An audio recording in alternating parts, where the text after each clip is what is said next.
السلام علیکم ورحمۃ اللہ۔ محترم سامعین و ناظرین، زلزلے آنے کا سبب کیا ہے؟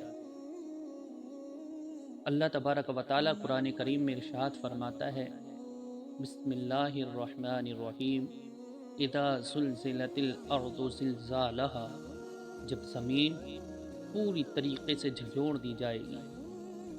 نبی پاک صلی اللہ تعالی علیہ وسلم سے اور صحابہ کرام رضوان اللہ تعالی علیہم اجمعین سے زلزلے آنے کے جو اسباب منقول ہیں ان میں سے چند حسب ذیل ہیں۔ جب زمین پر گناہ زیادہ ہونے لگتے ہیں، لوگ اللہ پاک کی نافرمانیاں کرتے ہیں، اللہ پاک کے پیارے حبیب صلی اللہ تعالی علیہ وسلم کو ناراض کرتے ہیں، نماز کی پابندی نہیں کرتے، شراب نوشی اور زنا کاری عام طور پر کرتے ہیں، والدین کو ستاتے ہیں، پڑوسیوں کے حق ادا نہیں کرتے، حرام کام کو لوگ کھلم کھلا کرتے ہیں، اپنے رب کو بھول جاتے ہیں، اپنے رب اور اس کے حبیب صلی اللہ تعالی علیہ وسلم کے فرامین کو بھول جاتے ہیں، اللہ تعالیٰ سے ڈرنے کی بجائے لوگوں سے ڈرتے ہیں، گانا بجانا، جوا بازی، سٹے بازی اس کو گناہ نہیں سمجھتے ہیں، اپنی موت کو بھول جاتے ہیں، قبر کے عذاب کی فکر نہیں کرتے، آخرت کا تصور اپنے ذہن میں نہیں لاتے ہیں، بس ساری زندگی گناہوں میں بسر کرتے ہیں اور اپنے خالق حقیقی کو بھول جاتے ہیں، اپنے مالک اپنے پروردگار کو بھول جاتے ہیں۔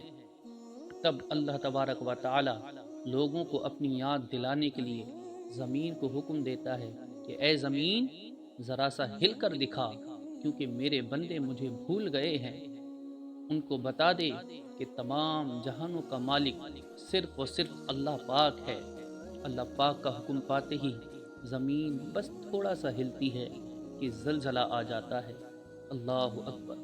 زلزلہ آتے ہی لوگ توبہ استغفار کرتے ہیں، اپنے گناہوں سے معافی طلب کرتے ہیں، برے کاموں کو چھوڑنے کا عہد کرتے ہیں، اپنے رب کو کثرت سے یاد کرنے لگتے ہیں۔ اس وقت ان کو اپنی موت یاد آتی ہے، اپنی قبر یاد آنے لگتی ہے، زمین کو پھٹتے دیکھ، مکانات کو گرتے دیکھ، تمام چیزوں کو الٹ پلٹ ہوتے دیکھ، اپنے سارے گناہ جو زندگی میں کیے ہوتے ہیں سب یاد آنے لگتے ہیں، اپنی نافرمانیاں یاد آنے لگتی ہیں، اپنے جرائم یاد آنے لگتے ہیں، وہ سب کچھ یاد آنے لگتا ہے جو زندگی میں انہوں نے کیا ہے، کہ میں نے تنہائیوں میں کیا کیا کیا تھا، میں نے لوگوں کے سامنے کیا کیا کیا تھا، میں نے دن کے اجالے میں کیا کیا تھا، میں نے رات کے اندھیرے میں اپنے رب کو ناراض کر کے کیا کیا کیا تھا، میں نے کتنا لوگوں کا مال غصب کیا تھا، میں نے کب اور کہاں شراب نوشی کی تھی، میں نے کس جگہ پر زناکاری کی تھی، میں نے کب والدین کو ستایا تھا، میں نے کتنا غریب و یتیموں کا مال کھایا تھا، میں نے کتنا کمزوروں پر ظلم کیا تھا، میں نے کتنا نمازوں کو ترک کیا تھا۔ یہ سب کچھ ان کو یاد آنے لگتا ہے۔ قبر کا عذاب یاد آئے گا، قبر کے بڑے بڑے سانپ بچھو یاد آئیں گے، قبر میں پھیلی ہوئی آگ یاد آئے گی، جہنم کا عذاب یاد آئے گا۔ لوگو بس ایک جھٹکے میں سب کچھ یاد آ جائے گا۔ لہٰذا اے میرے دینی بھائیوں، اپنے رب کو نہ بھولو، اپنے رب کی نافرمانی نہ کرو، اللہ کے حبیب، دونوں عالم کے طبیب، رسول اکرم، نور مجسم صلی اللہ تعالی علیہ وسلم کو ناراض نہ کرو۔ ارے یہی تو وہ آقا ہیں جو سارے لوگوں کا جب سارے لوگ جہاں ساتھ چھوڑ دیں گے وہاں یہ کریم نبی صلی اللہ تبارک و تعالی علیہ وسلم ہی تو کام آئیں گے۔ لوگو سوچو، اگر ہم نے نبی پاک صلی اللہ تعالی علیہ وسلم کو ناراض کر کے مر گئے تو قبر میں سرکار نے اپنا نورانی چہرہ اگر ہم سے پھیر لیا تو ہمارا کیا بنے گا؟ ہم کہاں جائیں گے؟ ہمارے پاس بخشش کا اور کوئی دوسرا راستہ بھی نہ ہوگا، پھر ہم عذاب میں گرفتار کر لیے جائیں گے۔ لہٰذا اے میرے سنی بھائیوں، قبر کے عذاب سے بچنے کے لیے، جہنم کے عذاب سے بچنے کے لیے اللہ تبارک و تعالیٰ کو اور اس کے پیارے حبیب صلی اللہ تعالی علیہ وسلم کو راضی کرنا ہوگا۔ جب آپ اچھے کام کریں گے تو اللہ تبارک و تعالی اور اس کے پیارے حبیب صلی اللہ تعالی علیہ وسلم تم سے راضی ہوں گے۔ جب آپ نمازوں کی پابندی کریں گے تو آقا کریم صلی اللہ تعالی علیہ وسلم تم سے راضی ہوں گے۔ جب آپ شریعت کے مطابق زندگی بسر کریں گے تب مصطفیٰ جان رحمت صلی اللہ تعالی علیہ وسلم تم سے راضی ہوں گے کہ محمد سے وفا تو نے تو ہم تیرے ہیں، یہ جہاں چیز ہے کیا سب لوح و قلم تیرے ہیں۔ لوگوں، یہ زلزلے جو آتے ہیں یہ نمازوں کو چھوڑنے کی وجہ سے آتے ہیں۔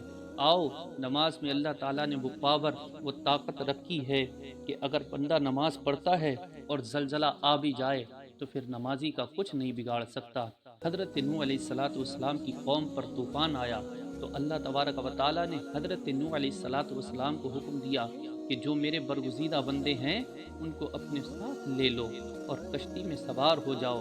اللہ اکبر، آپ نے ایسا ہی کیا اور ایک گڑیا سے وعدہ بھی کر لیا کہ جب طوفان آئے گا تو تم کو بھی ساتھ لے لوں گا۔ لیکن جب طوفان آیا اور سبوں کو کشتی پر سوار کر لیا لیکن گڑیا کا خیال نہ رہا، طوفان آیا اور تباہی مچاتا رہا اور گڑیا اپنی جھوپڑی کے اندر نماز میں مشغول رہی۔ طوفان ختم ہو جانے کے بعد اچانک حضرت نوح علیہ السلام کو گڑیا کا خیال آیا۔ آپ بہت افسوس کرنے لگے۔ جب گڑیا کی جھوپڑی کے پاس سے گزرنے لگے تو دیکھا گڑیا عبادت میں مشغول ہے۔ آپ نے سلام کیا، گڑیا بولی کیا طوفان آ گیا؟ تو آپ نے فرمایا کہ طوفان تو آ کر بھی گزر گیا، کہ آپ کو خبر نہیں ہوئی؟ تو گڑیا بولی مجھے کوئی خبر نہیں، میں تو یہاں نماز پڑھنے میں مصروف تھی۔ سبحان اللہ، سبحان اللہ۔ میرے پیارے دینی بھائیوں، گڑیا نماز کے صدقے اور طفیل طوفان سے نجات پا گئی۔ اگر ہم عشق مصطفیٰ میں نماز پڑھیں گے تو ہم بھی طوفان سے نجات پا جائیں گے، ہم بھی طوفان عذاب سے نجات پا سکتے ہیں، ہم بھی زلزلوں سے نجات پا سکتے ہیں، ہم بھی ان بری موتوں سے نجات پا سکتے ہیں۔ تو میرے بھائیوں، نمازوں کی پابندی کریں، اپنے رب کو منا لیں، اپنے محبوب مصطفیٰ صلی اللہ تبارک و تعالی علیہ وسلم کی فرما برداری کر کے ان کو منا لیں۔ استغفر اللہ ربی من کل ذنب و اتوب الیہ۔